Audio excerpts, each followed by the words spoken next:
ሰላም የስሌት ፕሮግራም ተከታታዮቻችን፣ ስለ ህይወት ቲቪ በየሳምንቱ በዚህ ሰዓት ይዞላችሁ የሚቀርበው ፕሮግራማችን አሁን ይጀምራል። ስለ ህይወት ፍርድ የተሰጠባቸውን እውነተኛ ወንጀል ታሪኮችን ለእናንተ ተመልካቾች በድራማ መልክ እያቀናበርን ይዘን የምንቀርበው ፕሮግራም ይሆናል። ዛሬውን ፕሮግራም ይዤላችሁ የቀረብኩት እኔ በስርዓት ገመቹ ነኝ። እስከ ፕሮግራማችን ፍጻሜ ድረስ አብራችሁን ቆዩ።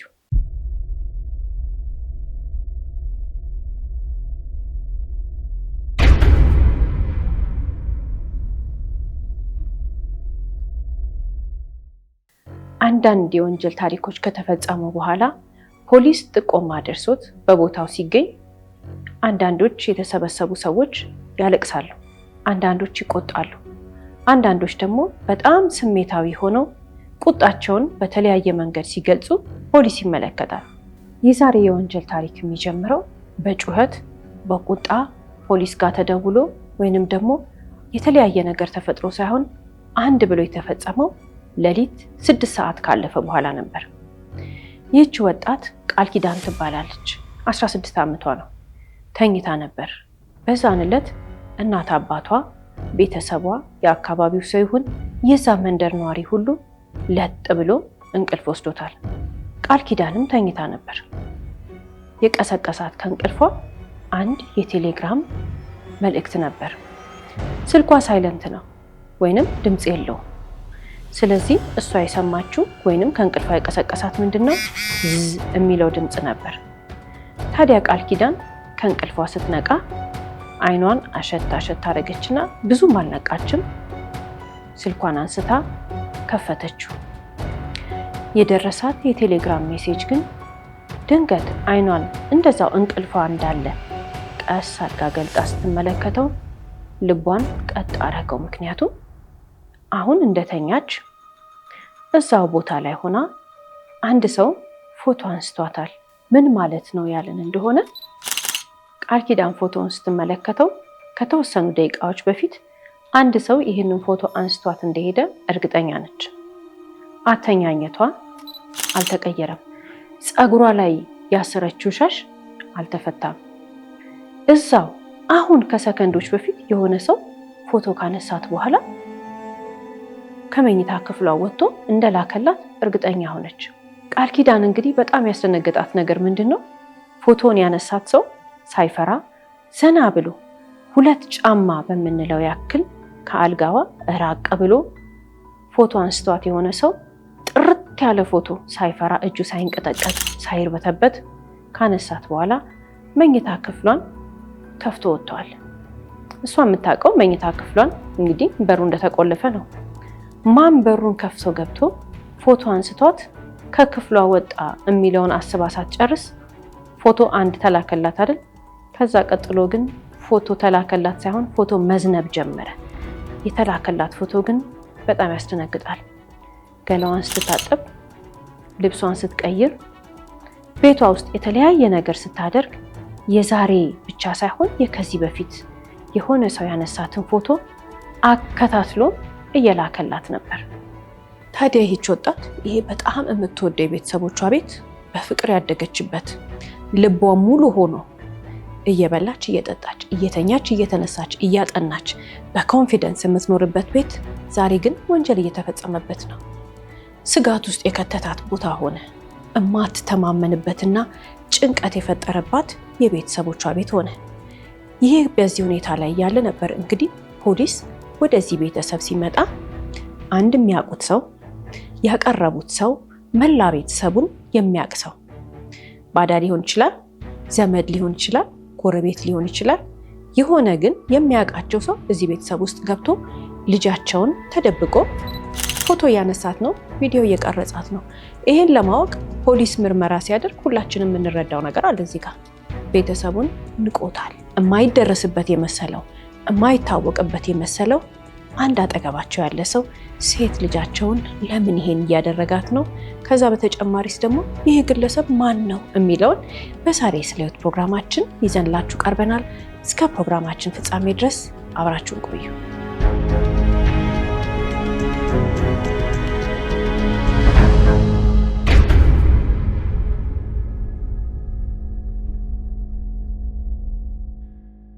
ይህች ወጣት የ16 ዓመት ልጅ ቃል ኪዳን ትባላለች። ቃል ኪዳን የዛን ቀን ተኝታ ነበር። ምሽቱ ሲጀምር እንድትተኛ ያደረገቻት እናቷ ነበረች። ቤተሰቦቿ እናትና አባቷ ውሳኔያቸው ከእሷ የጤና ሁኔታ ጋር የተያያዘ ስለሆነ ሁል ጊዜ ማታ ማታ በሩን የመኝታ ቤቷን ይቆልፉና ይነቅላሉ። ይሄ ምክንያት አላቸው፣ ያለ ምክንያት አይደለም ይሄን የሚያደርጉት፣ ያደገችበት ነው። መኝታ ቤት ውስጥ ሆና እነሱ ራሳቸው ናቸው አስተኝተው ቆልፎ የሚሄዱት። በዚህ ሁኔታ የዛን ቀን ተኛች፣ ለጥ አለች፣ እንቅልፍ ወሰዳት። ታዲያ ሜሴጁ ሲመጣላት በቴሌግራም ከፍታ አየችው። ከፍታ መጀመሪያ ስትመለከተው ምንም አይነት ቁጥር የለውም፣ ምንም አይነት ስም የለውም። የሆነች እንደ የተቀመጠች የሆነች እንደ ፕሮፋይል ነገር የምትመስል ነጠብጣብ ነገር አለቻት። ምንም ነገር የለውም። ግራ ገባት። የምታውቀው አይደለም። ገባ ብላ ግን ጫን ብላ ፎቶውን ስትመለከት የራሷ ፎቶ ነው። የራሷ ፎቶ መሆኑ ብቻ አይደለም ያስደነገጣት፣ የላከላትን ሰው አታውቀውም። ከማን ነው ብላ ለመጎርጎር ሞከረች። ግን እኮ የላከላት ሰው አሁን አጠገቧ ሆኖ በአልጋዋ የመጨረሻ በእግር በሚሆንበት በኩል 2 እርምጃ እንኳን እማትሞላ ጋ ቆሞ ጥርት ያለ ፎቶ ነው ያነሳት። አልፈራም። ያ ሰው እገኛለሁ እያዛለሁ ታየኛለች ብሎም አልፈራም። አጠገቧ ሆኖ ነው ያነሳት። ለዛ ነው የደነገጠችው። በዛ ድንጋጤ ላይ ያለች ደግሞ ምን ሰማች? ኮቴ ሰማች። ከመኝታ ቤቷ ከበሩ አጠገብ በውጭ በኩል የሰው እግር ስትሰማ ያኔ ጮኸች። ስትጮህ አባቷ መጣላት። አባቷ መጣና ቁጭ ብሎ ልክ ሲመለከት ፎቶውን አባትየው እሷ እንደደነገጠችው የደነገጠው። አሁን የሆነ ሰው መጥቶ ፎቶ አንስቷታል። ለምን? ቁልፉ እናትና አባትየው መኝታ ቤት ነው ያለው። እናትየው ናት ቆልፋ ማታ ቁጭ ያደረገችው። ማን መጣ ብሎ ግራ ገባው አባትየው። አባትየው ግን እሱ ገርሞት እያለ ወዲያውኑ የፎቶ ማአት መምጣት ጀመረ። ስልኩ እጁ ላይ እንዳለ አንዴ ገላዋን ስትታጠብ፣ አንዴ ልብሷን ስትቀይር፣ አንዴ ተኝታ፣ አንዴ ስታጠና በጣም ነው የደነገጠው አባትየው። የሚናገረው ነገር ጠፍቶት የዚህን ሰዓት ላይ እናትየው መጣች። እናትየው ከመጣች በኋላ ግን እሷ አቅም አጣች። በጣም ደነገጠች፣ በጣም ፈራች። ልጅቷ ጭንቀት ውስጥ ገባች። አባት ግን ተደፈርኩ የሚል ስሜት ነው የተሰማው። በጣም ተናደደ። ልጁን ፕሮቴክት ያላረጋት መሰለው። እንደ አባት ማድረግ ያለበትን ነገር ማድረግ የቻለ አልመሰለውም።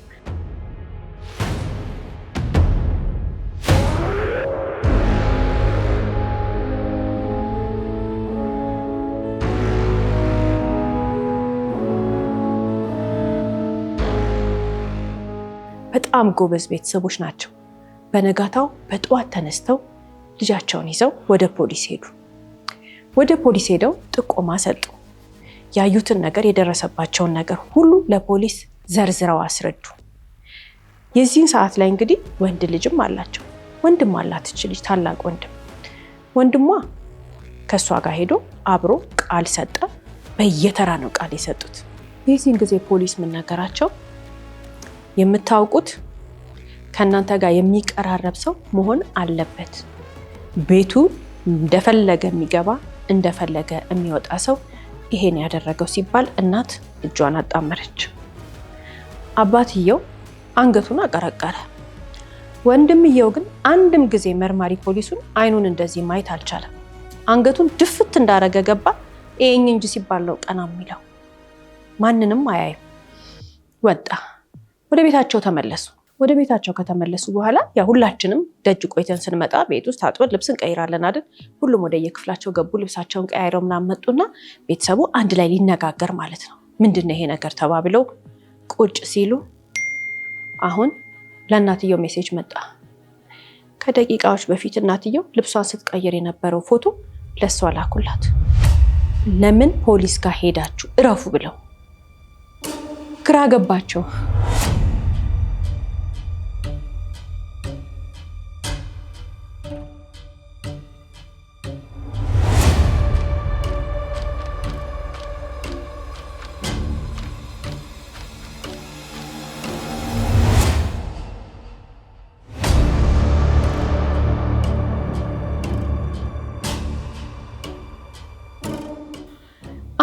እንደገና ተመልሰው እነዚህ ቤተሰቦች የሚሰሩት ነገር ስለጨነቃቸው ወዲያውኑ ተመልሰው ወደ ፖሊስ ሄዱና ለፖሊስ ሁሉን ነገር አሳወቁ። ይሄ ቤተሰብ ሰላሙን አጣ። ይሄ ቤተሰብ ተረበሸ። በጣም የሚያስፈራ ነገር ነው የሚላክላቸው ነገር፣ ይሰገንናል። ሰው በቤቱ እንደፈለገ የራሱን ንጽህና የሚጠብቅበት ገላውን መታጠብ፣ ልብሱን መቀየር፣ የተለያየ ነገር ያደርጋል። ያንን ነገር ተነጠቁ። ቤታቸውን ዞሮ ተመለከቱት። መርፌ ካልሆነ በስተቀር እንግዲህ ሊደበቅ በማይችልበት ሁኔታ ቤታቸውን ሙሉ ለሙሉ ነው የፈተሹት። ሙሉ ለሙሉ ፖሊስ ፈተሸው። ምንም የተገኘ ነገር የለም። ይሄ ቤተሰብ ተረብሾ ሰነበተ። እህትየው ወይንም ደግሞ ሴቷ ልጃቸው የምታረገው ነገር ጠፍቷታል። በመካከላቸው እንግዲህ ክፍተት ተፈጥሯል። ብዙም እህትና ወንድም፣ እናትና አባት የሆነ ግራ የተጋቡበት ነገር አለ። በእርግጥ ነው ሰዎች ይገባሉ ይወጣሉ፣ ቤታቸው ማህበራዊ ህይወት አላቸው፣ ዘመድ አላቸው። ስለዚህ ለዛ ምክንያት የሚወጡበት የሚገቡበት ሁኔታ ተፈጥሮ ህይወታቸው ቀጠለ ስንል እናት በጣም ፈርታለች። ልጅቷ ጭንቀት ውስጥ ገብታለች። አባትየውና ወንድምየው የሚሰማቸው ስሜት ደግሞ ለምን ይሄ ነገር ቤተሰቡ ላይ ደረሰ የሚል የወንድነት የንዴት ፕሮቴክት አላደረግንም የሚል ስሜት ሆኖ የተወሰኑ ቀናቶች አለፉ። ቀናት ካለፉ በኋላ ግን ይሄ ቤተሰብ ሁሉም ለጥ ብለው በተኙበት ሰዓት አሁንም እህትየው አንድ ነገር ገጠማት። ከእንቅልፏ እስከምትነቃ ድረስ በተከታታይ ሜሴጆች ይመጣሉ። ልክ እንደ ባለፈው አይነት ተኝታ እንዳየችው አይነት ፎቶ ነው የምታየው። ተኝታ እንዳነሷት አይነት ጽድት ያለ ምንም እጃቸው እንኳን ሳይንቀጠቀጥ ጠጋ ብለው ያነሷትን ፎቶ አሁንም ይልኩላታል። የሆነ ሰው ቤታቸው ውስጥ አለ ማለት ነው። ስታየው ደነገጠች። በዛ ላይ ደግሞ የእግር ኮቴ ሰማች። አሁን ግን የጮኸችው አጫጫህ በጣም አስደንጋጭ ነው። አባትየው ተስፈንጥሮ ካልጋው ወጣና ወደ ልጁ ሊሄድ ሲል ልጅቷ መኝታ ቤቷ በር ላይ በሩን እጀታውን የያዘ ሰው አየ። ማን ነው? ወንድምየው። ምን ሰራለህ እዚህ አለው። ምንድነው በእጅህ የያዝከው አለ። በእጁ የእህቱን ሻሽ ይዟል። ምን እያደረክ ነው አለው አባትየው በጣም ተናዶ። እናትየው ከኋላ መጣች ከእንቅልፏ ተነስታ። ልጅቷ በሯን ከፍታ ወጣች። ሁሉም ደነገጡ። ምን ታረጋለህ እሷ በር ላይ አሉት። አልደነገጠም፣ አልተንቀጠቀጠም። ለምን እዚህ ጋር እንደመጣማ አይናገርም። ዝም ብሎ ያያቸዋል በኮንፊደንስ ልቡን ግጥም አድርጎ ምንም ሳይፈራ ዝም ብሎ ያያቸዋል። ምንድነው በእጅህ የያዝከው ተባለ። አይመልስም። እህትየው ምን አለች? እኔ አስሬው ነበረ፣ ከፀጉሬ ላይ መቼ ነው ያወለቀው አለች። እናትየው እኔ ነኝ ማታ በሯን የቆለፍኩት። ልክ ናት፣ ፀጉሯ ላይ አስራ የነበረችው ሻሽ ነው አለ። ግራ ተጋቡና አሁንም ይመለከቱታል። ልጁ አይመልስም። ከዚህ በኋላ እንግዲህ ይሄ ቤተሰብ በጣም ትልቅ የሚረበሽበት ነገር ተፈጥሯል ሲባል ዝም ብሎ ነገር አይደለም። አባት ልጁን ምን እንደሚያረገው እስከሚጠፋው ድረስ ተቆጥቷል፣ ተናዶበታል። አባትየው ልጁን በጣም እየተቆጣው ሲመጣ ልጁ መልስ መስጠት ጀመረ። ስለዚህ ምን ብሎ ጠየቀው? ለምን በዚህ ሰዓት እዚህ ጋር ተገኘ ሲለው የእግር ኮቴ ሰምቼ ሲንኮሻኮሽ ሰምቼ ሰው ሲራመድ ሰምቼ ነው አለ። ሰው ሲራመድ የሰማ ሰው ወይንም ደግሞ የእግር ኮቴ የሰማ ሰው የሆነ ኮሽኮሽ ሳይሰማ ሰው ቤቱን ዞሮ ነው የሚፈትሸው አይደል? ይወጣና ወደ ውጭ ግቢውን ይፈትሻል። የሆነ ቦታ ሰው ተደብቆ እንዳይሆን ያያል። ለምን ያን አላደረገም? ያደረገው ነገር የለም። እሱ እህቱ መኝታ ቤት በርጋ ነው። የዛን ጊዜ ምን እያደረክ ነበር? ለምን አልተኛህም? ወይም መቼ ነቃህ? አባትየው አይ አልተኛሁም እያጠናው ነበር አለ። እናት እዚህ መሀል ላይ ገባችና እያጠናህ አልነበረም፣ እኔ ተነስቼ ነበረ ከተወሰነ አንድ ሰዓት ከማይሞላ በተወሰነ ደቂቃ ውስጥ ተነስቼ ነበረ። እዚህ ጋር ሰው አልነበረም። ሴቷንም ልጅ ገብቼ አይቻታለሁ። ሴቷን ልጅ ስመለከታት ገብቼ ክፍሏ ገብቼ ሳያት ሻሿን አስራ ነበረ። አንተ አሁን ስንት ሰዓት ተነስተህ ስንት ሰዓት ክፍሏ ገብተህ ስንት ሰዓት ሻሿን አውልቀህ መቼ እያጠናህ አልነበረም? መብራት ጠፍቶ ነበር የመኝታ ቤት ስትለው ቤተሰቡ መሀል በጣም ትልቅ ክፍተት ተፈጥሯል። ውሸት አንዳቸው እየዋሹ ነው። እናትየው ልትዋሽ አትችልም። ትዋሻለህ አለው አባትየው። እሷ ተኝቶ ነበር ትላለች፣ አንተ እያጠናው ነበር ትላለህ። ሰው ገብቶት ነበር ትላለህ፣ ግን ምንም አይነት ድምፅ አላሰማህም። ለምን አልጠራህንም? አባት ትክክለኛ ጥያቄ ነው ለልጁ ያቀረበው። ልጁ የሚመልሰው ነገር የለም። የዚህን ሰዓት ምን ትሰራለህ ብሎ በኃይል አባት ሲቆጣ እናትየው ከበዳትና ምን እያልክ ነው? ወንድሟ እኮ ነው አለችው። በዚህ ሁኔታ እያሉ አባትየው ከዛ በኋላ ምን አለ? ካንተ ጋር ሌላ ሰው አለ ክፍል አለው። ልጁ እስካሁን ድረስ ምንም ስሜት ሳይሰጠው ነበር የሚመልሰው። በኮንፊደንስ ነበር የሚናገረው። እዚህ ጋር ግን መርበትበት ጀመረ። ተንቀጠቀጠ፣ ፈራ። ማንም የለም አለ። አባትና እናት ተከታትለው ወደ ክፍሉ ገቡ። ወደ ክፍሉ ሲገቡ ግን ሌላ የቤተሰቡ አባል ያልሆነ ሰው እዛ ክፍል ውስጥ እንደነበረ ግልጽ ነው። ምክንያቱም የወንዱም የሴቱም ልጆቻቸው የነሱም የቤት ሰራተኛውም ስልክ ያልሆነ ቻርጀር ግድግዳ ላይ ተሰክቷል። ከነሱ ስልክ ጋር በፍጹም ቻርጅ ሊያደርግ የማይችል ስልካቸውን የልጃቸው ልብስ ያልሆነ ጃኬት ቤት ውስጥ ተቀምጧል። ሌላስ ቦርሳ አለ። የሌላ ሰው ቦርሳ፣ በጀርባ ልጆች የሚይዙት ቦርሳ አለ አይደል? የለም። የማንም እዚህ ቤት ውስጥ እንደዚህ አይነት ቦርሳ ያለው ሰው የለም። የማን ነው አሉት። መልስ የለውም። ሴቷ ልጅም ተጠየቀች። ይሄ ቦርሳ የማን ነው አሏት። እሷም ታስታውቃለች፣ የምታውቀው ነገር አለ። ግን ሁለቱም አንድ ሊጠብቁት የፈለጉት መናገር ያልፈለጉት ሰው አላቸው። እቺ ልጅ 16 ዓመቷ ነው፣ ወንድሟ ደግሞ 17 ዓመቱ ነው። የሆነ ሰው እንዳይጠቃ የሆነ ሰው እንዳይጎዳ ወይንም ደግሞ ፈርተው ሚስጥር እንደያዙ እናትና አባት ሲገባቸው ቁጭ ብለው እናትና አባትየው ተመካከሩ። ሲመካከሩ ግን እናትና አባት ያደረጉት ነገር አለ። አሁንም ጎበዞች ናቸው። በጠዋት ተነስተው የተፈጠረውን ነገር ሁሉ ያላቸውን መረጃ ሁሉ ለፖሊስ እንደገና ጥቆማ ሰጡ። ይቺ ልጅ ያላት አንድ ወንድም ነው። ታናሽም ታላቅም የላትም። የምታውቀው ጓደኛዋ የምትቀርበው ወንድሟ ነው። ቅርበታቸው እርግጥ ነው ትንሽ ክፍተት አለው። በጣም የሚቀራረቡ አይነት አይደሉም፣ ግን ይቀራረባሉ። ይሄ የተራራቁ አይደሉም፣ ግን ወንድሟ ማለት በቃ ለሷ ሁሉ ነገሯ ነው። ግንኙነታቸው ግን በደንብ ባውንድሪ ቀይ መስመር የተሰመረለት እንደዛ አድርገው ነው ያሳደጓቸው ቤተሰቦቻቸው። ወንድና ሴት ምን እንደሆነ በስነ ስርዓት ተከባብረው በየመኝታ ቤታቸው ክብራቸውን ጠብቀው ተከባብረው ተስማምተውና አንድ ላይ ሆነው የሚኖሩ እህትና ወንድም ናቸው። ትምህርት ቤት አንድ ላይ ይሄዳሉ፣ ከትምህርት ቤት አንድ ላይ ይመጣሉ። አንዳንዴ እሱ ክፍል ገብታ ታጠናለች፣ አንዳንዴ እሷ ክፍል ገብቶ ያጠናል። በጣም ይከባበራሉ፣ በጣም ይስማማሉ። እህትና ወንድም በመካከላቸው በክፍተት ያለው ይሄ ብዙ የምንለው እንኳን አይነት ልዩነት የላቸው። በጣም ተከባብሮ ነው የሚኖሩት። ይሄ ልጅ በባህሪው ዝምተኛ ነው። ዝምተኛ ብቻ ሳይሆን ደግሞ ቁጥብ ያለ ነው። የሚናገረውን ነገር ሁሉ ቆጥቦ የሚናገር ልጅ ነው። ብዙ ጊዜ ከትምህርት ቤት በኋላ ለብቻው ጊዜ ማሳለፍ ይወዳል። ያጠናል። ጥሩ ተማሪ ነው። ትምህርቱን በደንብ አግባቡ ይከታተላል። ቤተሰቦቹን ይሰማል። እንደ ልጅ ደግሞ ይሄ ሶኬት ሲበላሽ የሆነ ነገር ሲጎድል ቤት ውስጥ ምናምን በቃ እንደ አባት ሆኖ ተሯሩጦ ምናምን የሚሰራ ልጅ ነው። ያለ እድሜው በስሏል ይሉታል ሰዎች። ያለ እድሜው ኃላፊነት ይሰማዋል ይሉታል። ከእህቱ ጋር እህቱንም ይጠብቃል፣ እናቱንም ይጠብቃል። የቤቱን ሰላም የሚጠብቅ አይነት ልጅ ነው። ድምፁ ግን አይሰማም፣ ኃላፊነት ይሰማዋል። ከዚህ በኋላ እንግዲህ ፖሊስ ጉዳዩን እየተከታተለው ነው። በጣም ብዙ የምርመራ አባላት አሉ። በጣም ብዙ የክትትል ቡድን አባላት አሉ። ተጠንቅቀው ይሄን ቤተሰብ ከዚህ ነገር ውስጥ ለማውጣት እየሰሩ ነው። ለምን? ቀላል ነገር አይደለም።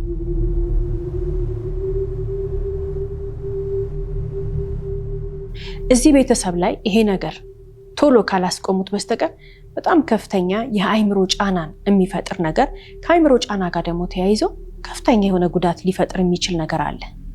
ለፖሊስ ጥቆማ ሰጥተው ወደ ቤታቸው ሲመለሱ 4 ጊዜ ማስፈራሪያ ሜሴጅ ደረሳቸው። ሙሉ ቤተሰቡን ህይወት እንደሚያበላሹ፣ በተለይ ሴቷን ልጅ ደግሞ እራሷን እንድታጠፋ እንደሚያደርጓት፣ ወደ ፖሊስ መሄዳቸውን እንዲያቆሙ አንድ ያችን የቴሌግራም የምትላክበት አካውንት አለች። ግን 4 ማስፈራሪያ ሜሴጆችን ይዛ መታለች። እናትና አባት ፈርተዋል። ፖሊስ እዚህ ጋር ትልቅ የሰራው ስራ አለ። አረጋጓቸው። ኖርማል ህይወታቸውን በየቀኑ ሩቲናቸውን ጠብቀው በሰላም እንዲኖሩ አደረጋቸውና ቀናት ቀጠሉ። ፖሊስ እንግዲህ ምርመራ አድርጎ ያጠናቅቃል። የሆነ ቀን ላይ መፍትሄ ወይንም ደግሞ የሆነ ቀን ላይ ይሄ ነገር የሚያቆምበት ቀን አለ አይደል? ያቺ ቀን ደረሰች ለዚህ ቤተሰብ። የደረሰችው ግን ራሱ ፖሊስ በሰራው ስራ በራሱ የሆነ የምርመራ ቴክኒክ ተጠቅሞ ማን የዚህን ቤተሰብ ህይወት እንደዚህ እንዳመሰ የሚጋለጥበት ቀን ደረሰ። ማክሰኞ ቀን ከቀኑ 4 ሰዓት ካለፈ በኋላ 4 ሰዓት ከምናምን ይሆናል የቤተሰቡ አባላት ሁሉ ልጆቹ ወደ ትምህርት ቤት፣ አባትና እናት ደግሞ ስራ ሄደው እያለ ፖሊስ ግን በገዛ ቤታቸው አንድ ሰው ያዘ። እጅ ከፍንጅ የምንለው ማለት ነው። የተያዘው ግለሰብ ይሄ ነው፣ በረከት ይባላል።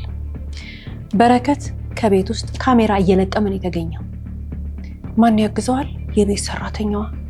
አልገባትም እሷ ለምን፣ መቼ፣ እንዴት የምናውቀው ነገር የለም። ግን አሳምኗታል። ገንዘብ ሰጥቷት አይደለም፣ አሳምኗት ስለሚያውቃት። በረከት ማን ነው? የእናትየው ጓደኛ ልጅ፣ ከነሱ ጋር አብሮ ያደገ ልጅ፣ በጣም የሚቀርቡት የቤተሰቡ አባል፣ በተለይ ከወንዱ ልጅ ጋር በጣም ይቀራረባሉ። በረከት በገዛ ቤታቸው ገብቶ ማንም ሳያየው 3 ካሜራዎች ተገኝቷል። ይዛኔ ፖሊስ እጅ ከፍንጅ ሲይዘው ከዚህ በፊት ሲፈተሽ አልነበረም። እየገባ እየተደበቀ እያነሳ ይወጣል። እሱ ሲመቸው ነው የሚያስገባው፣ እሱ ሲመቸው ነው የሚያወጣው። ከዚህ በኋላ እንግዲህ ግለሰቡ ፖሊስ ራሱ ተከታትሎ በራሱ የምርመራ ቴክኒክ ይሄንን ደረሰበት አለ። በረከት ለምን ይሄን አደረገ ተብሎ ሲጠየቅ እህትና ወንድም የራሳቸው የሆነ የተናገሩት ነገር አለ። በጣም የሚያስገርመው ነገር በረከት ሞር የሚቀርበው ከወንድምየው ጋር ነው፣ ግን አሁን የሚማረው ከእህትየው ጋር ነው። በረከት 19 ዓመቱ ነው፣ እህትየው 16 ዓመቷ ነው። ግን ከእህትየው ጋር አንድ ክፍል ነው። ወድቆ ወንድምየው ደረሰበት፣ ወድቆ ደግሞ እህትየው ደረሰችበት። አሁን ከእህትየው ጋር አንድ ክፍል ናቸው። እቺ ልጅ እህትየው ጎበዝ ተማሪ ናት፣ በየአመቱ የምትሸለም ተማሪ ናት። እሷ ትምህርት ህይወቷ ነው። በዚህ ትምህርት ቤት ሁሉ ትታወቃለች፣ ሰፈር ሁሉ ትታወቃለች። ታዲያ ከበረከት ጋር አንድ ክፍል ነው የሚማሩት። ቤት ውስጥም አብሮ ይጫወታሉ፣ ብዙ ነገር ያደርጋሉ። ግን በረከት ከወንድምየው ጋር ነው በጣም ቅርብ የሆነው። ስለዚህ እሷን አንድ ቀን መጣና ምን አላት? በዚህ አመት እንግዲህ እሱ ከወደቀ እናትና አባቱ እየወደቀ መጥቷል። እናትና አባቱ ገጠር እንደሚልኩት ነግረውታል። ከዚህ በኋላ አትማርም ተብሏል። ስለዚህ ይሄን አመት ግዴታ ማለፍ አለበት። አመቱ ሲጀመር ገና መጣና እሷ ምን አላት? አስኮርጅኝ አላት።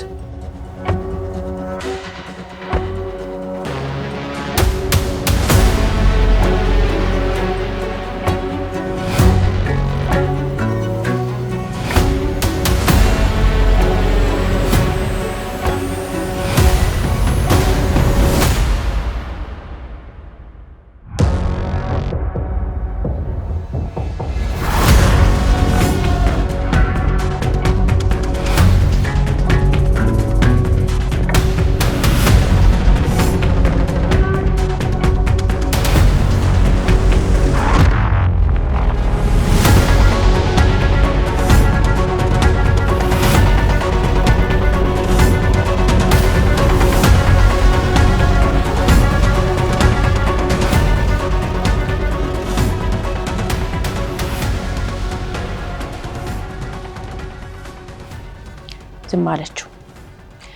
የመጀመሪያው ሴሚስተር የሚድተርም ኤግዛም አለ አይደል? ሚድተርም ደርሶ ፈተና ሲፈተኑ ጸጥ አለችው፣ ዝም አለ። ያው እሱ እንግዲህ ውጤቱ የሚታወቅ ነው። እንደገና የመጀመሪያው ሴሚስተር ደግሞ ፋይናል ደረሰና ተፈተኑ። አሁንም ዝም አለችው፣ እሱም ዝም አለ።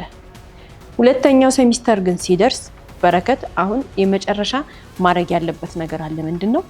ማለፍ። ለማለፍ እሷን ማናገር አለበት። ቆርጦ ተነሳ። ስለዚህ መጣና አስኮርጅኝ አላት። እምቢ አለችው።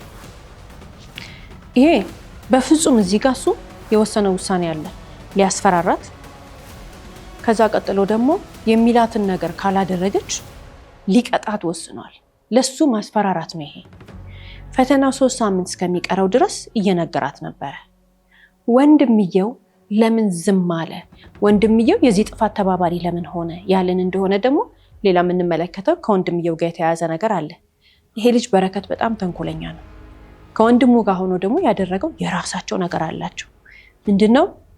ልጆች ናቸው፣ ማድረግ የለባቸውም። ግን የተለያየ ሱስ ውስጥ ሆነው ሱስ ሲጠቃቀሙ ያለ ቪዲዮ የቀረጻለ። ይሄንን ለቤተሰቦች አሳያለሁ ሲለው እሱ እህቱ እንድትጠቃ በራቸውን ወለል አድርጎ ከፈተ። ይሄ ወንድ ልጅ ወንድሟ ፈርቷል። ለምን? ያንን ቪዲዮ ለእናትና ለአባትየው ካሳየ እናትና አባትየው ይቆጡታል፣ ያከብራቸዋል፣ ይፈራቸዋል። ስምተኛ ልጅ ነው፣ ጨዋ ልጅ ነው፣ የተከበረ ልጅ ነው፣ ቤተሰብ ውስጥ በጣም የሚወደድ ልጅ ነው። ስለዚህ ይሄ ጥፋት እናትና አባቱ እንዲያገኙበት አልፈለገም። ዝም አለ።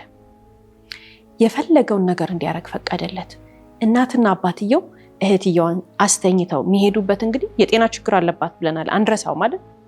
እሱ ግን ቅያሪ ቁልፍ፣ የመኝታ ቤቷን ቅያሪ ቁልፍ ለቤቱን እንደፈለገ የእናትና የአባቱን ቤት አክሰስ ያደርጋል። አምጥቶ ለዚህ ግለሰብ ሰጠው።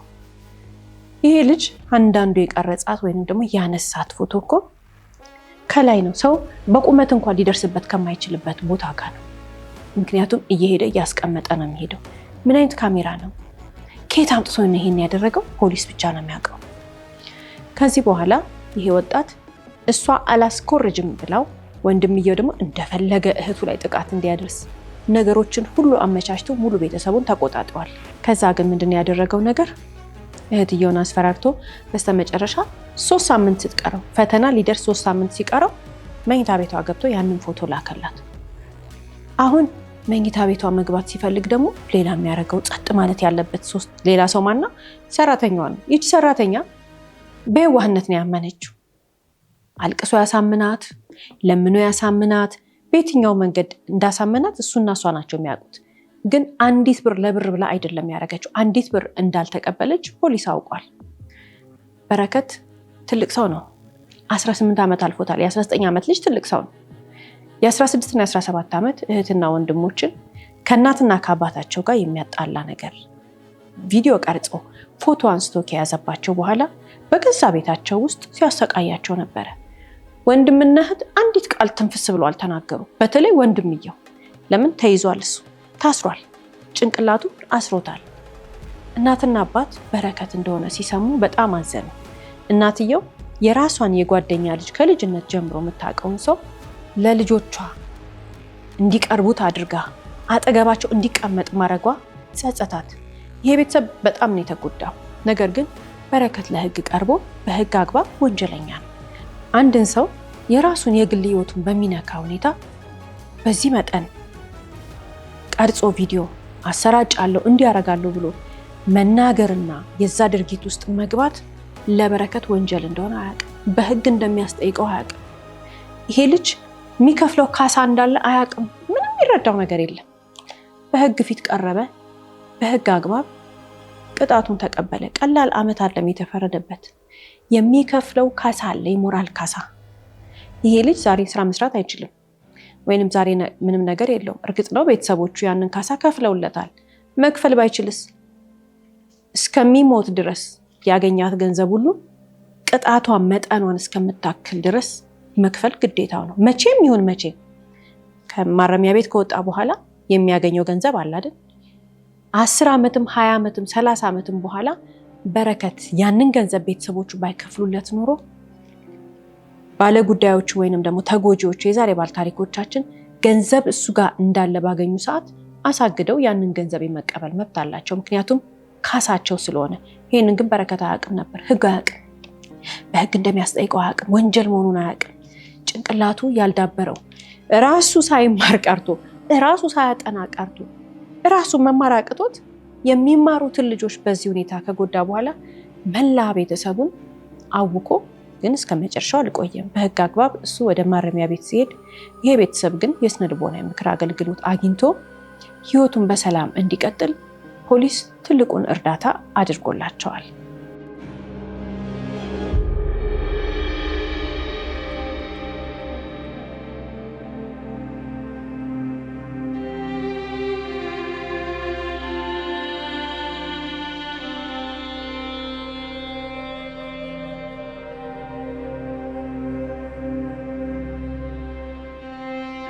ሁልጊዜም እንግዲህ ከታሪኮቻችን መጨረሻ የምናነሳቸው የተለያዩ ሀሳቦች አሉ።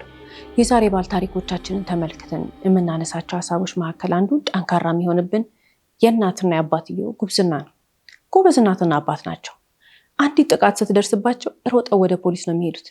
አያድሩም፣ አይውሉም፣ ለሰው እንኳን አይናገሩ። እናትና አባትየው ተያይዘው ልጆቻቸውን ይዘው ቶሎ ነው ፖሊስ ጋር የሚሄዱት። መረጃም ሲያገኙ የሆነ አዲስ መረጃ አግኝተናል ብሎ ሲያስቡ ወዲያው ቶሎ ቶሎ ፖሊስ ጋር እየሄዱ መረጃ ይሰጣሉ። ከዚህ ውስጥ የምንማረው አንድ ነገር አለ። ጠንቃቃ ወላጆች ናቸው። ህግ ምን እንደሆነ ያውቃሉ። ፖሊስ እንደሚያግዛቸው ያውቃሉ። እነዚህ ወጣት ልጆች እንደዚህ አይነት ቤተሰብ ስላላቸው ከጥቃት ከጉዳት ራሳቸውን ለመከላከል ችለዋል። ሁልጊዜም ቢሆን ሰዎች ጥቃት ሲደርስብን የማንፈልገው ነገር በህይወታችን ሊደረግ የማይችል ነገር ሲደረግብን ዝም ከማለት ይልቅ አንዱ ጥፋት አንዱን ጥፋት እስኪወልድ ድረስ እስኪስፋፋ ድረስ ብትን ብሎ መቆጣጠር እስኪያቅተን ድረስ ሳይሆን ወዲያውኑ ሰው የሆነ ነገር ሲያደርገን ለፖሊስ መናገር መፍትሄ እንደሚያመጣ የዛሬ ባለ ታሪኮቻችን ህይወት ትልቅ ምስክር ነው። ሁልጊዜም ቢሆን በርካታ ሰዎች ምን ይላሉ? አይ ማስረጃ የለኝም፣ አይ ምን ብዬ እናገራለሁ። ማስረጃ መሰብሰብ የፖሊስ ስራ ነው። አንድ ጥቃት ሲደርስብን፣ አንድ ጉዳት ሲደርስብን ወንጀል ነው ወንጀል አይደለም፣ አይ ይሄ እኮ የገንዘብ ቅጣት ነው የሚያስቀጣው፣ በፍትሐ ብሔር ነው የሚጠየቀው፣ ሁሉንም የሚነግረን ወንጀል ነው። እኛ ጠበቃ አይደለንም፣ እኛ መርማሪ ፖሊስ አይደለንም፣ እኛ ወይ የፖሊስ አባል ክትትል ምናምን አይደለንም። እኛ ተጎጂ ከሆንን ቀጥ ብለን ሄደን እራሳችንን ሳንፈራ ሳንሰለች፣ ስንፍና አይፈልግም። የተጠቃ ሰው ህግ ፍትህ እንዲያገኝ ከፈለገ ሰነፍ መሆን አይፈቀድለትም። ጎበዝ ነው መሆን ያለበት። ሄዶ ለፖሊስ ይሄን ሆኛለሁ ይሄን ሆኛለሁ ይሄን ሆኛለሁ ብሎ ስሜታዊ ሳይሆን ስሜቱን ተቆጣጥሮ ማልቀስ ባለብን ቦታ ጋር ማልቀስ፣ ፖሊስ ፊት አንፈር። መቆጣት ከፈለግን ለፖሊስ ስሜታችንን እየተቆጣ መግለጽ ችግር የለውም። እንረጋጋለን። ውስጣችን ያለውን ነገር ስንናገር እንረጋጋለን። ስለዚህ አንድ ማወቅ ያለብን ነገር አለ። ከዚህ ነገር ውስጥ እንዲህ አይነት ጥቃት ሲደርስብን የሚያወጣን ወንድሜ፣ አጎቴ፣ አክስቴ፣ ባለሀብቱ ዘመዴ፣ ባለስልጣኑ ዘመዴ አይደለም። የሚያወጣን አንድና አንድ ነገር ህግ፣ ፖሊስ ነው። ፖሊስ ጋር መሄድ አንፍራ። በርካታ ሴቶች እህቶቻችን ዛሬ ላይ ብዙ ሰዎች ፈልገው በራሳቸው ስልክ መሆን የለበትም። የራሳቸውን ሰውነት ፎቶ አንስተው ቀርጸው አይደረግም፣ ግን አድርገውት ለሆነ ሰው ይልካሉ። ያ ሰው ደግሞ እንደዚህ አሰራጭብሻለሁ እያለ ያስፈራራቸዋል። ወይ ደግሞ እንደ ዛሬ ባለ ታሪካችን ሳታስበው ተደብቆ የሆነ ሰው፣ ክፉ ሰው፣ ወንድ ያልሆነ ሰው፣ እሱ ወንድ አይደለም፣ ሄዶ ቀይ ቀርጻትና ያችን ልጅ አሰራጨዋለሁ እያለ ያስፈራራታል። ይሄ በጣም ትልቅ ወንጀል ነው። ስንጠይቃቸው ወደኛ ይመጡና ለምንድን ነው ወደ ህግ ማትሄዱት? ለምንድን ነው ለፖሊስ ማትጠይቁት?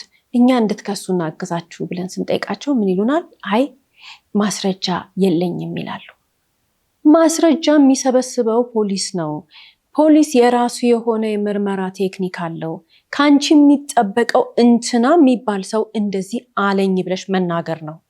እውነት ካለሽ፣ እውነት ያ ሰው አንቺ ላይ እንደዚህ አይነት ጥቃት አድርሶ ከሆነ ህግ እናቱ ወድ ቢገባም ሄዶ አውጥቶ ህግ ፊት ያቆመዋል። ቅጣቱን ይቀበላል። ግዴታ ነው። ይሄ የህይወት ህግ ነው። እሺ፣ እንደዚህ አይነት ማስረጃ የለኝም መረጃ የለኝም የሚባል ነገር የለም። ፖሊስ ነው ማስረጃ የሚሰበስበው። ፖሊስ ነው ያ ሰው ጥፋተኛ ነው ጥፋተኛ አይደለም ብሎ የሚናገረው። ሲጀመር ያልተደረገ ነገር ሰው ቁጭ ብሎ ለፖሊስ ሲናገር እውነትና ውሸት በደንብ ያውቃል ፖሊስ። አንቺ ሄደሽ የምትናገሪው ነገር እውነትና ውሸት መሆኑን ፖሊስ ያውቃል። ከእኛ ከምናስበው በላይ የተራቀቀ የምርመራ ቴክኒክ አለ በሀገራችን። አንዳንድ ሰዎች በጣም ይሄ ጭንቅላታቸው ያነሰ ከመሆኑ የተነሳ የሴትን ልጅ ፎቶ፣ የእርቃን ቪዲዮ ምናምን አሰራጭተው በሰላም የሚኖሩ ይመስላቸዋል። ከምን አይነት ስልክ ላይ የት ቦታ ሆነ ከምን ከየት የቤት ቁጥሩ ከፈለክ ደግሞ መኝታ ቤቱ ጋር ነው ወይስ ግቢ ውስጥ ሆኖ ነው ያንን ፎቶ ያሰራጨው የሚለውን ፖሊስ የሚያገኝበት ቴክኖሎጂ አለው። አንተ ያልተያዝክበት ምክንያት ያን ያደረካት ሴት መታ ስላልጠቆመች ነው። እሷ የጠቆመች ቀን ግን ህግ ፊት ትቀርባለህ፣ ገንዘብ ትቀጣለህ፣ ካሳ የሚባል ነገር አለ። እንደገና ደግሞ ይፈረድብህና ከሰዎች ተነጥለህ ማረሚያ ቤት ትገባለህ። ይሄን ያልሆነው እሷ መታ ስላልተናገረች ነው ለፖሊስ። ምንም የማይያዙ የሚመስላቸው እንዲህ አይነት ነገር። ማስፈራራት ራሱ ወንጀል ነው። ሲያስፈራሯችሁ እሮጣችሁ ሄዳችሁ ለፖሊስ ተናገሩ። ማስፈራራት፣ አንድን ሰው እንደዚህ ያደርጋለሁ ብሎ ማስፈራራት በህግ ያስቀጣል። በተለይ ውጭ ሀገር ሌላ ዓለም ላይ ሆኖ ይሄንን ካደረገ የትም ምድር ላይ ይሁን ይሄ ግለሰብ ወደ ማርስ ካልሄደ በስተቀር ማምለጥ አይችልም። እኛንን ሴት ልጆች ናቸው ስለሚፈሩ ስለሚሳቀቁ ወይኔ ጉዴ ሰው ምን ይለኛል ስለሚሉ አይናገሩም። በራቸውን ዘግተው ያለቅሳሉ። የሚያሳዝነው እኮ ቁጥሩ ከፍተኛ በሆነ መጠን 18 ዓመት ያልሞላቸው ልጆች በዚህ ምክንያት ራሳቸውን አጥፍተዋል። በርካታ ሴቶች አድራሻቸውን ጠፍት አድርገው አፍረው የት እንደገቡ የማይታወቅበት ቦታ ይኑሩ ይሞቱ በማይታወቅበት ሁኔታ ተደብቀዋል። የእርቃን ፎቶና ቪዲዮቸውን ሰው አሰራጭብሻለሁ ብሎ ወይንም ደግሞ አሰራጭቶ ስለተገኘ ማንም ሰው በምድር ላይ ያለ ማንም አንድ እንደኛ እኩል የሆነ ሰው የተባለ ሰው ማንም ላይ ይሄን ማድረግ አይችልም። ኦኬ ያደረገ በህግ ይጠየቃል። ያ ግለሰብ ከምድር እስካልጠፋ ድረስ እስካልተነነ ድረስ መጠየቁም አይቀር ነገር ነው፣ መቀጣቱም አይቀር ነገር ነው። የፈለገ ነገር ቢሆን ደግሞ የሞራል ካሳ መክፈሉ የማይቀር ነገር ነው። ዋናው ያንቺ ጥንክር ብሎ ያንን ነገር የማስፈጸም ሂደቱ ነው። ስብር የምትይ ከሆነ የምታለቅስ ከሆነ ያቺ ሴት ወይም ደግሞ የምታደርገው ነገር ጠፍቷት በጭንቀት የምትሄድ ከሆነ የምትፈራ ከሆነ ነው ማታሸንፈው። ውጭ ሀገር ከሆነ እድለኛ ነሽ። ለምን እዛ ካሳው የሚበዛ ገንዘብ ታገኛለሽ። ቅጣት አመቱም ደግሞ በጣም ብዙ ነው።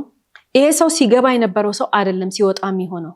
ምን ማለት እንደተፈለገ ሁላችንም ይገባናል። ሌላ ሰው ሆኖ ነው የሚወጣ። አገር ውስጥ ከሆነ እድለኛ ነው፣ ቢያንስ እንጀራ እየበላ ይሰነብታል። እዛ ግን ምን እንደሚፈጠርበት ያውቃል። እንደነዚህ አይነት ታሪኮችን ስንሰማ በጣም የሚያሳዝነው ነገር የሴት እህቶቻችን ፍርሃት። ለምን ነው የሚፈራው? ሰው ፈልጎ እንደዚህ አይነት ነገር ውስጥ አይገባም። ማንም ሰው ፈልጎ የራሱን ሰውነት በቪዲዮ እና በፎቶ ቀርጾ ለሰው መላክ የለበትም።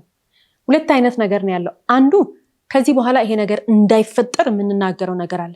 ኦልሬዲ ግን የተፈጠረ ነገር አለ። በቃ ስህተት ተፈጥሯል አይደል? ታዲያ በስህተት ሴቶች እህቶቻችን ይሄንን ሲያደርጉ ኦኬ ግለሰቡ አውጥቶ አሰራጨው። ይሄ ሰው ላጠፋው ጥፋት እኛ መልሰን ተደብቆ እየቀረጻት ተደብቆ ፎቶ እያነሳት ይህች እኮ ናት እያለን እናማታለን። ልንደግፋት ሲገባ ልናግዛት ሲገባ ይሄን ሰው ጫንድደን ህግ ፊት ለመውሰድ ከጎኗ ልንቆም ሲገባ ግን እንደ ማህበረሰብ የምናሸማቅቃት የምንሰብራት እኛ ነን። ይህ ከዚህ ውስጥ መታረም መቻል አለብን። በርካታ ሴቶች በዚህ ምክንያት ራሳቸውን አጥፍተዋል ሲባል ቁጥሩ በጣም ከፍተኛ ነው በየቦታው። ይህን እንደ ማህበረሰብ ማስተካከል የምንችለው ደግሞ መጀመሪያ ሴት እህቶቻችን አስተሳሰብ ላይ ስንሰራ ነው። መረዳት መቻል አለባቸው ሴቶች እህቶቻችን። ባላሰብሽው ጊዜና ሰዓት አንድ ሰው ይሄንን ነገር አድርጎ ጠዋት ከእንቅልፍሽ ስትነሺ በርካታ ሰዎች ያንቺን ቪዲዮ እየተቀባበሉ ሰደቡሽ፣ አሙሽ። መረዳት ያለብሽ ነገር አለ። ምንም የሚፈጠር ነገር የለም። አንቺ በስርዓት ከተኛሽ፣ አንቺ በስርዓት ከበላሽ፣ አንቺ በጠዋት ተነስተሽ ስራሽን ከሰራሽ፣ መማርም ከሆነ ዝም ብለሽ ትምህርትሽን ከቀጠልሽ፣ ዝም ብለሽ ህይወትሽን ከመራሽ እነዛ ያሙሽ ምላሶች ሁሉ ወደ ውስጥ የገቡ ይመስል ወሬው እየተነነ ጸጥ እያለ ይሄዳል። አንቺ ግን ትናንት ያለችኝ ወይኔ ጉዴ ተሰራጨብኝ፣ ወይኔ ጉዴ እንደዚህ ሆነብኝ እያልሽ የምታለቅሽ ከሆነ ትሟሚያለሽ። አላማውም ያ ነው። ህይወትሽ ይሟሟል፣ ማንነትሽ ይጠፋል። ዛሬ ያየናት ያንቺ ማንነት ነገ ሌላ ነው የሚሆነው። ለምን ብለሽ ለማን ብለሽ? ሰው የገደለ ሰው ሟምቷል። ሰው የገደለ ሰው እኮ ማረሚያ ቤት ገብቶ የእድሜ ልክ እስራት ተፈርዶበት እኮ እንጀራ እየበላ እየኖረ ነው። አንቺ ግን በዚህ ምክንያት ይሄን አደረገች ተብለሽ ሊያውም ያለ ፍቃድሽ አንድ ሰው ክፉ ሰው ጋር በመሆንሽ ምክንያት የደረሰብሽ ጉዳት አንዳንዶቻችሁ ራሳቸውን ለማጥፋት እያሰቡ ያሉ አሉ። ራሳቸውን እንደሚያጠፉ እየተናገሩ ያሉ አሉ። ኖ እንዲህ አይነት ነገር የለም። ሁሉንም ሰው በይና ህይወትሽን ዝም ብለሽ ቀጥይ። እንዳልተፈጠረ ይሄንን ነገር ቁጠሪ። ወላጆች ልብ ማለት መቻል ያለባቸው አንድ ነገር አለ። እነዚህ ልጆች የዛሬ ባል ታሪኮቻችን እህትና ወንድም፣ በተለይ ወንድምየው አስፈራርቶታል። በጣም ጨካኝ ልጅ ነው ይሄ ልጅ። የ19 ዓመት ልጅ አይመስልም ውስጡ። አስፈራርቶታል አይደል? እሱም ላይ የያዘበት ነገር አለ። ሱስ ሲጠቀም ቤተሰቦቹ ቪዲዮ ካዩ ይገሉኛል ብሎ ነው ያሰበው። ይሄ ቀላል ሀሳብ አይደለም። ልጆቻችን ጥፋት ያጠፋሉ፣ እንደኛ ሰው ናቸው። አንድ መረዳት ያለብን ነገር ግን እኛ ያላጠፋነው ጥፋት አይደለም ልጆቻችን የሚያጠፉት። እኛ ያላደረግነውን ነገር አያደርጉም። ሁላችንም የምናጠፋው በተለይ በእነሱ እድሜ ሆነን የምናጠፋው ጥፋት ነው የሚያጠፉት። ይሄን ያክል ቤተሰቦቻቸውን ፈርተው ይሄንን ያክል ርቀት አይጓዙም ነበር። ቤተሰቦቻቸው ክፍተት ቢሰጧቸው፣ የሆነች ክፍተት እንስጣቸው ለልጆቻችን መጥተው የሚናገሩበት ትንሽዬ በር ቢሰጧቸው ኖሮ ቢያንስ ይሄ ነገር ተፈጥሯል ብሎ ወንድምየው ይናገር ነበር። ይሄ ቤተሰብ የዚህን ያክል ጉዳት አይደርስበትም ነበር። ለዚህ ነው እንግዲህ ጉዳት ከመድረሱ በፊት፣ ጥቃት ከመፈጸሙ በፊት እንደ ወላጅ ሁላችንም ልጆቻችን ቀድሞ ለኛ እንዲነግሩን ባናስፈራራቸው መልካም ነው።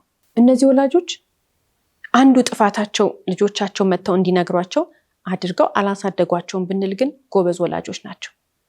አምጥተው ደግሞ ለፖሊስ ቶሎ ቶሎ መረጃውን እየሰጡ ልጆቻቸውን አድነዋል። እነሱ ይሄ ልጅ እንዳሰበው ቢሆን ኖሮ እኮ እምቢ ትለው ነበር። አታስኮርጀውም ልጅቷ። አላስኮርጅ ስትለው እኮ ብዙ መንገድ ይሄድ ነበረ፣ ብዙ ርቀት ይሄድ ነበረ። ለዚህ ነው እንግዲህ ቢያንስ በአንዱ ነገር ክሰዋታል የምንለው።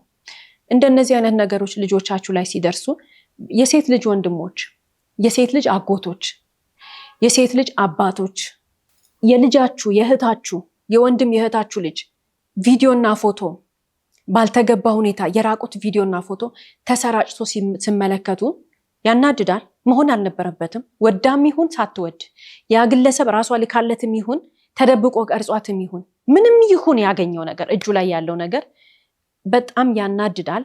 አዎ ሁላችንም ብንሆን እናፍራለን፣ እንናደዳለን፣ ብዙ ነገር አለ። አንድ እውነት ግን ሁላችንም ማወቅ መረዳት አለብን። ለዛች ልጅ ጥፋቷን ዋጥ አድርገን ከጎኗ መቆም አለብን። እንደዚህ ያደረገው ግለሰብ ማን ነው? መቼ ነው? ምንድን ያደረገሽ ብሎ የዛሬ ባልታሪኮቻችን ከልጃቸው ጎን እንደቆሙ እኛም ከልጆቻችን ከእህታችን ልጅ ጎን መቆም መቻል አለብን። ይቺ ልጅ ስጋ አላት። ብዙ ሴት በርካታ ሴት በየጓዳው አሉ። እንደዚህ ስጋ የሌለው ሰው የለም አይደል? ግን ምንድነው እናንተን ፍራቻ፣ ዘመዶቿን ፍራቻ፣ ጓደኞቿን ፍራቻ፣ ጎረቤቶቿን ፍራቻ እኮ ነው በርካታ ሴት ራሷን ያጠፋችው። ሁሉም በአይምሮ መረዳት ያለበት ነገር አለ። ቁጣ ነገ ይደርሳል፣ ቅጣት ነገ ይደርሳል። መጀመሪያ ግን እንዲህ የተደረገባትን ሴት ነፍሷን ማዳን አለብን። ሁላችንም አጠገቧ ያለን በተለይ ወንዶች እንደ ወንድ ልጅ ያዝ አርገናትችን ሴት ማን ነው ይሄን ያደረገው? መቼ ነው ያደረገው? ምን ብሎሻል? ነይ ብሎ እጇን ይዞ ሄዶ በጀግንነት ሕግ ፊት አቁሞ ግለሰቡ እንዲቀጣ ማድረግ ግዴታ አለብን። አብዛኞቻችን ግን የምናደርገው በተለይ ወንድሞች፣ አጎቶች፣ የጎረቤት እንትኖች ወንዶች ሲሆኑ ቱ ብለው ልጅቷን ይቀጧታል ራሳቸው። ይሄ ነገር ተገቢ አይደለም ሲባል ነፍስ እስከ ማጥፋት ወይንም ደግሞ ወጣቶቹ ራሳቸውን እስከ ማጥፋት ይደርሳሉ። ከዛ በኋላ ግን ወላጅ በጣም ይቆጫል። መለስ ብለን በእንደዚህ አይነት ሁኔታ ህይወታቸውን ያጡ ወጣቶችን እናትና አባትን ጠይቃቸው፣ እሷ በኖረችና እኔ እንደዚህ ባደረግኩ ኖሮ ይላሉ። በዚህ ነገር ውስጥ መሰቃየት መቻል የለብንም። በየትኛውም አይነት ሁኔታ ማንም ሰው እጅ እንደዚህ አይነት ምስል ኖሩ ካስፈራራ ከአጠገቧ ከሴቷ አጠገብ ያላችሁ ወንዶች ዋጋ ከፍላችሁ ይህን ግለሰብ ማስቀጣት የእናንተ ኃላፊነት ነው፣ የማንም አይደለም። ጎረቤቷ ትሆናለህ፣ ወንድ ጓደኛዋ ትሆናለህ፣ ፍቅረኛዋ ትሆናለህ፣ ባሏ ትሆናለህ፣ ምንም ሁን። በዚህ አይነት ሁኔታ ያለች ልጅ እንዲህ አይነት ጥቃት ሲደርስባት ማንም ይሁን ወንድ የሆነ ሰው ይሄንን ግለሰብ ህግ ጋር ቀርቦ ቅጣት እንዲቀበል ማድረግ ነው እንጂ ልጅቷን መስደብ፣ ማንቋሸሽ ተገቢ አይደለም። ይሄ የህይወት ጉዳይ ነው። ስለዚህ ሴት ማፈር የለባትም። ከዚህ ውስጥ መውጣት የምንችለው በድፍረት ይህን ግለሰብ ወደ ህግ ማቆም፣ ፍትህ እንድናገኝ ማድረግ ስንችል ነው እንጂ ስንሸማቀቅ አይደለም። ሌላው እንደ ወላጅ እዚህ ታሪክ ላይ ይህንን የዛሬ ታሪክ ተመልክተን የምንረዳው አንድ ነገር አለ። ምንድነው? ምን ያህል ሰዎች የልጆቻችንን አይምሮ መቆጣጠር እንደሚችሉ እሱ አንዱ ነው። ሁለት እህትና ወንድሞችን ተቆጣጥሯቸዋል። እናትና አባት ባሉበት ቤት ውስጥ በገዛ ቤታቸው በገዛ ህይወታቸው አያበላቸው፣ አያጠጣቸው፣ ትምህርት ቤት አያወስዳቸው፣ አያስተምራቸው። እንዶ ሰራተኛ ቢሆን እንኳን ኖሮ ነው ይባላል። ከውጭ እየመጣ ከደጅ እየመጣ ቤታቸው ውስጥ እየገባ ልጆቹን አይምሯቸውን ተቆጣጥሯቸዋል። መጥፎ ሰዎች ምንም አይደለም የሚጠቀሙት አንድ ነገር ምንድን ነው? ደግ የሆነ የልጅ ጭንቅላት ነው። ልጆቻችንን መጥተው ሲቆጣጠሩ የልጆቻችንን ህይወት ወደሚያስጨንቅ ነገር ሲቀይሩበት ክፉ የሆኑ ሰዎች የሚፈልጉት ልጅነታቸው ነው በቂ። ይሄ ልጅ እኮ ልጅ ነው ራሱ 19 ዓመት ልጅ እኮ ለነሱ ለ16 ዓመት ልጅ ቅርብ ነው፣ ግን ክፉ ነው። እንደነዚህ አይነት ሰዎች ልጆቻችን አጠገብ ሲቀርቡ ልጆቻችን ላይረዱ ይችላሉ፣ ላይገባቸው ይችላል፣ ሊፈሩ ይችላሉ፣ የሚበደሉትን ነገር ላይናገሩ ይችላሉ፣ ሚስጥር ሊያረጉት ይችላሉ። የተለያየ ነገር አለ። በርካታ ህፃናት፣ በርካታ ወጣቶች በዚህ ነገር ተጎድተዋል።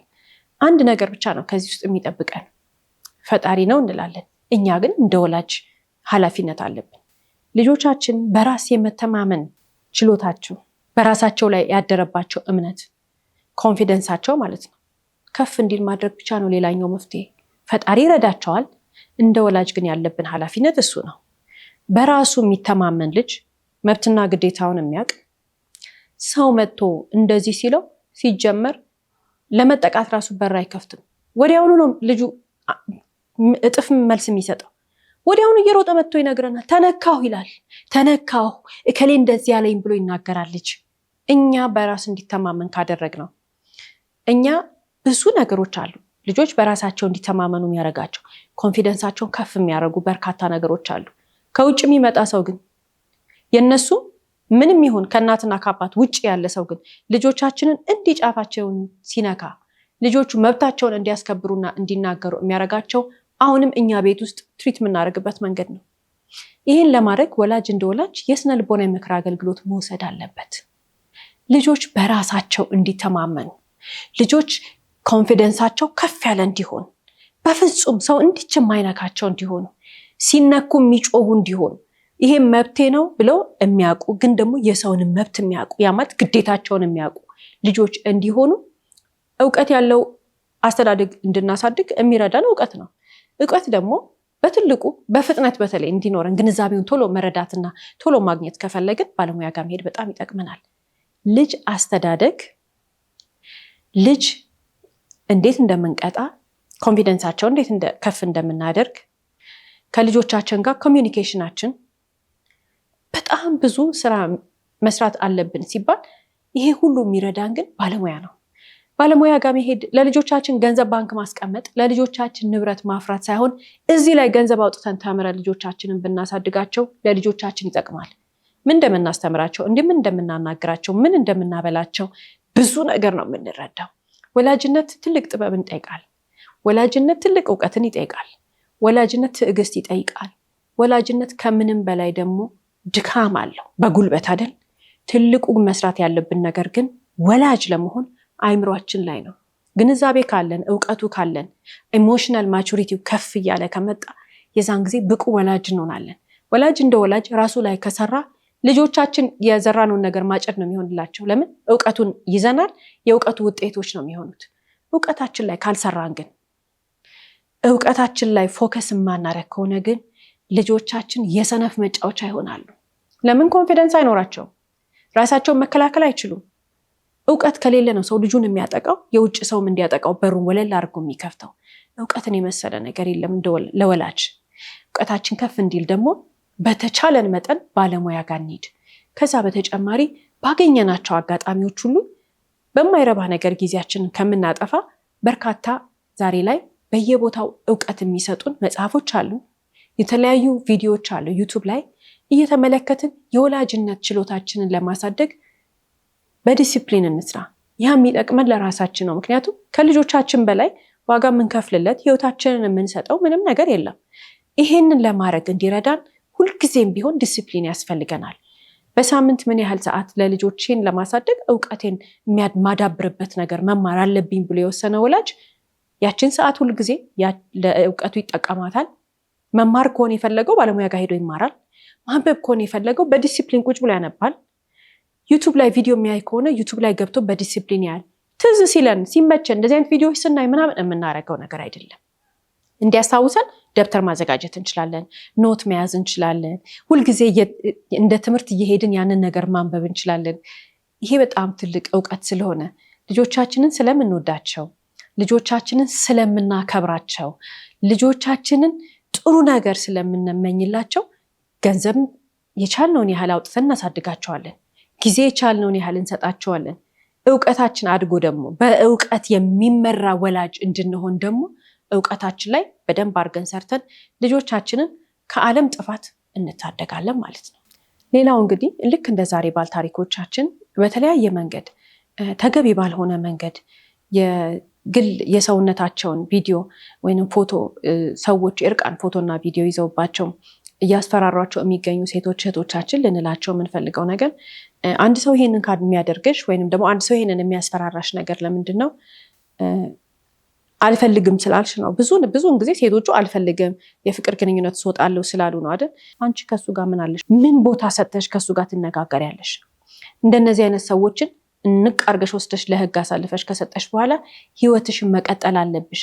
ያላንቺ መተንፈስ ስለማይችል ያላንቺ መብላት ስለማይችል ቢበላም እየተናደደ ስለሆነ መተኛ ስለማይችል ነው ይሄን የሚያደርገው። መረዳት ያለብሽ ነገር ሲያስፈራራሽ ልታለቅሺ ልታዝኚ የበታችነት ሊሰማሽ አይደለም የሚገባው። መረዳት ያለብሽ ሌላው ነገር ምንድነው? ብዙ መረዳት ያለብሽ ነገሮች ተመልክተናል። ትልቁ መረዳት ያለብሽ ነገር ግን ሰውየው መኖር አቁሟል። ሰውየው አንዳንድ ሰዎች እኮ ከሌላ ሴት ጋር ህይወት ጀምረው ይሄንን ያደርጋሉ። ለምን እንደሆነ ታውቂያለሽ? ውሸቱን ነው፣ እየኖር አይደለም እዛም። እሱ የለም፣ እሱ ተኗል። ማንነቱ ካንቺ ከተለየ በኋላ አልቆለታል። ለዚህ ነው የሚያስፈራራሽ። አንቺ ካልመጣሽ፣ አንቺን ካላገኘው፣ ካላንቺ ጋር ካልሆንኩኝ ይሄን አረጋለሁ፣ ከኔ በኋላ አትኖሪም፣ ህይወትሽን አመሰቃቅላለሁ ብሎ እንደሚያረግሽ ገለባ ስለሆነ ነው። ወንድ ሲያስፈራራችሁ ሴቶች እህቶቼ፣ ወንዶች አሉ የሚያስፈራሩ ከወንድ በታች የሆኑ። እውነተኛው ወንድ ይሄን አያረግም። ንጹህ ወንድ፣ ስርዓት ያለው ወንድ ሴት ሲያስፈራራ አይገኝም። ለምን? ወንድ ነው የታጠቀው፣ እውነተኛ ሱሪ ነው። እንደዛ እንደ ገለባው አይደለም። ወንድ ልጅ ሴትን አያስፈራራም። ወንድ ልጅ ለሴት ይሳሳል፣ ለሴት ያከብራል፣ ለሴት ልጅ ክብር ይሰጣል። አሉ ገለባዎች አይደል? ሴትን የሚያስፈራሩ የሚመቱ፣ ብዙ ነገር የሚያደርጉ። ያንዳንድ ወንድ ደግሞ ፈሪነት፣ ሞኝነት፣ ዜሮ ጭንቅላት፣ እዚህ ውስጥ ምንም እንደሌለው የምታውቂው የራቁት ፎቶና ቪዲዮሽን አሰራጫለሁ ብሎ ምስኪን ሴቶች እህቶቻችንን በድህነት የተለያየ ቦታ ስራ እየሰሩ ያሉ መማር ያልቻሉ ሴቶች እህቶቻችንን የሚያሰቃዩ ወንዶች አሉ። ሴት ልጅ እንደዚህ ቪዲዮ ይዞ ካስፈራራ እሱ ወንድ አይደለም። ለምን ትፈሪዋለሽ? ለምንድን ነው ለዚህ የምታለቅሽለት?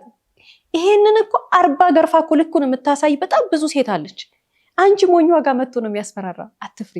ይሄንን ለህግ አሳልፈሽ ስጪው። አንገቱን እንቅ አርገሽ ለህግ አሳልፈሽ ለመስጠት እንድትወስኚ ውጪ ከቤት ተናገሪ። ለሰው ሄደሽ ለህግ ተናገሪ። ቤት ውስጥ ቁጭ ብለሽ አታልቅሽ። ሂጂ ባለሙያ ጋር መሄድ ያለብሽ ምንም ብር ክፈይ። የስነ ልቦና ምክር አገልግሎት የሚሰጡ ሰዎች ጋር ሂጂ አንድ። ከዛ ቀጥሎ ደግሞ ፖሊሶች ጋር ሂጂ። እንዲህ አድርጎኛል በይ። ዝም ብለሽ ቤት ውስጥ ተዘግተሽ አታልቅሺ። ማንም አይረዳሽም። ራስሽን የምትረጂው አንቺ ነሽ። ወንድ ልጅ ስራ ላይ ነው። ወንድ ልጅ ትምህርት ላይ ነው። ወንድ ልጅ ኮስታራ ነው። ወንድ ልጅ እናከብረዋለን። ይሄ በወንድና በእንስሳ መካከል ያለን ፍጥረት ግን አናከብረውም። ለምን? ሴት እህቶቻችንን በዚህ ሁኔታ የሚያሰቃዩ ወንዶችን እያንዳንዳችን ለቅመን የራቁት ቪዲዮና ፎቶ አሰራጫለሁ ብለህ የምታስፈራራ ማንም ወንድ እያንዳንዳችን የማህበረሰባችን አባላት እናሳድድና ለፖሊስና ለህግ አሳልፈን እንሰጣለን፣ እናገኛለን። ሁላችንም የዜግነት ግዴታችን ነው ይሄ። ለምን? ሴቶች እህቶቻችንን እንጠብቃለን። ታዲያ ከሀገር ውጭ ሆነው አንያዝም ምክንያቱም ኢትዮጵያ አይደለንም ብለው ሴት እህቶቻችንን የሚያስፈራሩ በእርቃን ፎቶ ይዣለሁ፣ ቪዲዮ ይዣለሁ፣ አሰራጭብሻለሁ ብለው የሚያስፈራሩ ሰዎች ያለበት ሀገር ድረስ ተይዘህ ለህግ ትቀርባለህ። ይሄን እንድታደርግ እኛ ሴቶች እህቶቻችንን እያነሳሳን እያስተማርን እየነገርን ብቻ ሳይሆን በጉልበታችን፣ በእውቀታችን፣ በገንዘባችን ጭምር አግዘን ህግ ፊት እናቆምሃለን። እያንዳንዳችን ወገኖቿ፣ እያንዳንዳችን እህቶቿ፣ እያንዳንዳቸው ወንድሞቿ ይሄን ያደርጋሉ። ስለዚህ መረዳት መቻል ያለብህ ነገር በዚህ ምክንያት አንገቷን የምትደፋ ሴት የለችም። ሴት ከዚህ በኋላ ትሰራለች፣ ትማራለች፣ የፈለገችው የመረጠችው ወንድ ጋር ትኖራለች። ከፍላጎቷ ውጪ ከሷ ፍላጎት ውጪ የሆነ አልፈልግም ያለችውን ወንድ ደግሞ አልፈልግም ብላ የመረጠችው ጋር ሆና የመኖር መብት እንዳላት ፈጣሪ ሰጥቷታል፣ ህግ ሰጥቷታል። ሰነፍ ወንድ ስትሆን ነው ከአንቺ ጋር ቪዲዮ ይዤብሻለሁ፣ ፎቶ ይዤብሻለሁ፣ እንዲያረግሻለሁ እያልክ የምታስፈራራው። ከእንዳንተ አይነቱ ጋር የመኖር ግዴታ የለባትም። እንኳን የመኖር አይደለም የማናገር የማየት ራሱ ፍላጎት ሊኖራት አይገባም ሴት ልጅ እንዳንተ አይነቱን ሰነፍ ወንድ። ስለዚህ እሷ ዝም ብትል እኛ ለህግ እናቀርብሃለን። መጠንቀቅ መቻል አለብህ፣ መረዳት መቻል አለብህ። ሴቶች እህቶቻችን እንዲህ አይነት ጥቃት የደረሰባችሁ በውጭ ሀገር የምትገኙ ሴቶች ያላችሁበት ሀገር ኤምባሲን ኮንታክት አድርጉ፣ ወደ ኤምባሲ ሂዱ፣ ያለውን ሪሶርስ በጠቅላላ ተጠቀሙ። ነገር ግን ምንም አይነት መውጫ መንገድ ካጣችሁ ኑ ወደኛ፣ በነፃ እናግዛችኋለን። ባለን አቅም ሁሉ የዜግነት ግዴታችን ስለሆነ